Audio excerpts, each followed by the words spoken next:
min gaddani en tindinore lawol ngol a tokkata heftade de application ji ɓurɗuɗi Yarangoma connexion e lawol ngol a tokkata désactive de taɗi ngada ko Yarangoma connexion gal arrière plan min tindinoje man ha ɓawo amma ɗuɓɓe pamayi ngawtani min hakkilo nder vidéo ɗo on pamay deden ɗum tammi warego.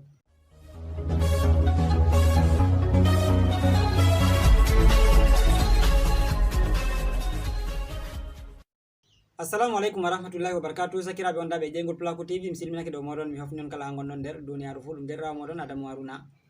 Banta mboɗon ni min ɗon gaddana en tinninoje ɗeɗe min marton haaje konde koda min gaɗino vidéo to min giide on mari haaje min loro min gaɗanawol ngol ko on pamayi on no ƴamto min ƴami man ɗo minon bo min kabde min giya min lortake min gaɗi min pamtini on e ko nandi be majum ɗuɗɓe nder moɗon ƴamti min useni ɗum isindi e application ji ɓurdata yarugo connexion to goɗɗo mari haaje larede de application ji ɓurɗuɗi yarugo connexion muɗum ko nandi be majum e nandimo e fu ɗon application ji naftirta hani bo kala application ngal naftirta fu a yiya ɗeɗe no yiyanayi Yarangoma connexion ɗi application ji ɓuri Yarangoma connexion WhatsApp na ko Facebook ko YouTube ko Twitter e ko nandi be majum. Dalila man hande min gaddani en tindinore famarde lawol ngol a tokkata a yaha a nasta a lara isin ɗume application ɓuri Yarangoma connexion e nden ɓurna fu nder meɗen no acca application ji muɗum ɗi ɗo jarata on connexion gal arrière plan ha wawa en tindinore may ɗo mi tammi ɗuɗɓe pamayi ɗeɗe no laarita ɗum e lawol ngol tokkata désactive ɗum ngam may hande min gaddani en tindinore lawol ngol a tokkata a lara ɗi application ji ɓuri Yarangoma connexion a hefta bo lawol to application may ngal ɗo yaranma connexion gal arrière plan ma sai a désactive nga noni arrière plan yake feera tawan application may ɗo ko a nastayi nga to a maɓɓiti connexion maɗa ni ko a nastayi application may ɗo hanga bal ngal ɗo hosa geɗal maga seɗɗa seɗɗa ngam an a yerdanake nga to aɗo maɓɓiti connexion ma ni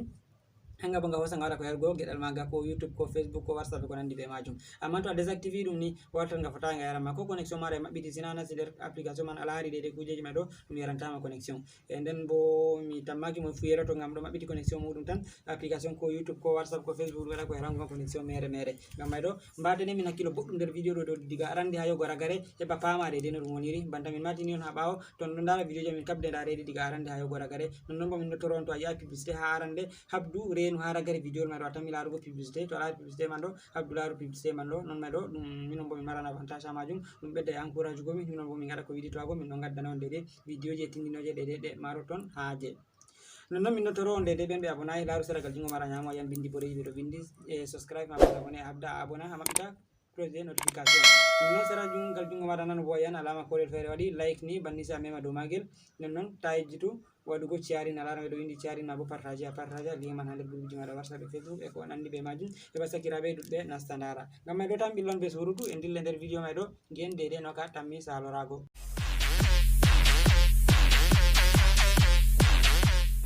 Yawwa arande man noni to a wari a mari haaje ha nasta a yiya de application ji ɓurɗuɗi Yarangoma connexion a nasta nder paramétre téléphone maɗa ma bo mi wiya setting téléphone maɗa mi tammi mafi andi paramétre ko setting nder téléphone ji mumen goniri anglais nda de paramétre téléphone am ɗo to mi wari sei mi mema dow majum banni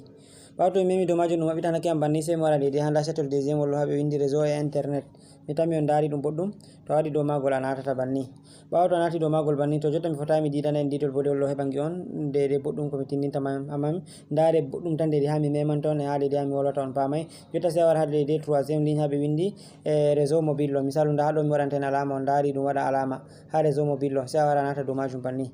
ɓawa to a nati dow majum ɗum waddanima banni sei a wara nasta dede ha deuxiéme ligne ha ɓe windi consommation données application sei a wara mema dow majum mi tammi nda ɗum ɗo mi waɗanta en alama ɗo mi tammi on dari nda alama mi waɗanta en consommation données application sei a wara nata dow majum banni ɓawa to nati dow majum ɗum wawan ɗum neɓa ɗum ɗo waɗa recherche sei a rena kadi dede ɗum waddanma a laari déjà nda ɗum ɗo ɗum waddaniyam min jotta a laari ɗum holliyam dede application ji ɓurɗuɗi Yarangoma connexion nda jotta ha arande ɗum WhatsApp on ɓurdiyam yarugo connexion diga le 20 juin waddugo jotta WhatsApp tan yaraniyam connexion ko watta 6 giga be hunde deuxiéme man sei YouTube yaraniyam ko watta 5 giga YouTube tan ko hoosi sei Google Chrome mi tammi on dari de WhatsApp GB sei WhatsApp business sei Hausa radio sei Yasin TV e ko nandi be majum da ɗum da Facebook mi tammi on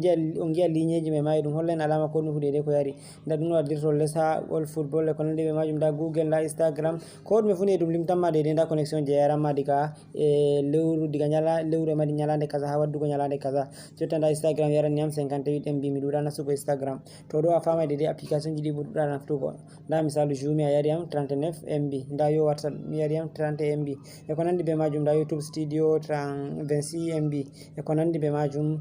nda application ji ma ɗo ni fere fere mi tammi on dari to ɗon lawol ngol tokkata ngara tawa de application ji Bourdoudi Yarangoma Connexion min jotta nda de ɗum WhatsApp on Bourdoudi Yarangoma Connexion nden bo bana mi wino on ha ɓawo yake fere tawa application ji ma ɗon jaranma connexion gal arrière plan lawol ngol tokkata ya désactive ɗum jotta en ngadu misalu mi yiɗa WhatsApp yaranam e connexion gal arrière plan sai mi wara mi mema dow majum mi lara mi yayi ɗum yaranam an connexion gal arrière plan ko ɗum yarata sai mi mema dow WhatsApp man banni ɓawo memgo dow majum a lari nda ɗum ɗo déjà ɗum holliyam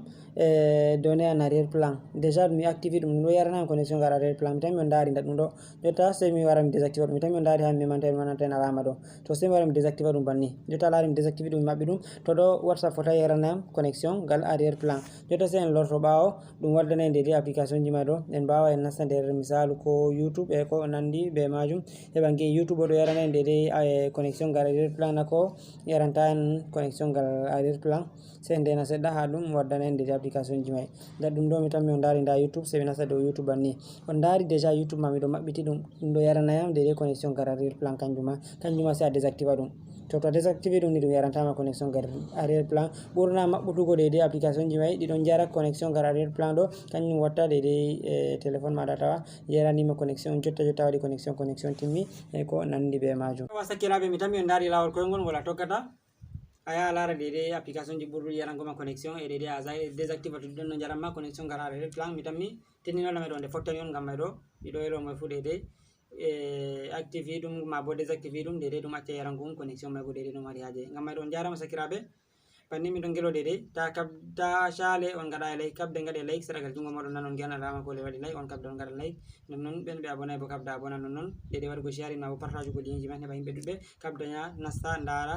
heɓa kañen ma mbotoro dédé be vidéo ji amin e tinninoje ɗe min gatta tilimɗe nonnon maranɓe haaje nastugo nder groupe jamin je WhatsApp nda numéro ji amin ɗon numéro a gota ma ɗum numéro amin Adamu Haruna numéro a gota bo ɗum numéro a kolliɗirawo am Sali Hassan ummatoɗo nder amin fou yecce on carri natugo groupe amin may ɗe heɓa wata on nonnon min notoro on to dari dédé publicité haragari vidéo may ko arande majum ta gaɗe skip ndene vidéo e dédé publicité man ɗo sey to ɗum waɗi ɗum timmi ɗum salake non may ɗo ɓedda encourage ko minon bo min gaɗa ko waddanoy gon dédé vidéo ji ɗi pottane ɗi on nonnon on mbimin vidéo ji amin min gatta ɗi ɗon juuta wane dalila man on gi min ɗusti vidéo ji may ɗo min giɗa vidéo ji may ɗi gaɗa ko juutuɓe heɓata ɗi torra on ha larugo on jarama sakiraɓe sey to en potti ha dédé vidéo tammingol warugo yesso.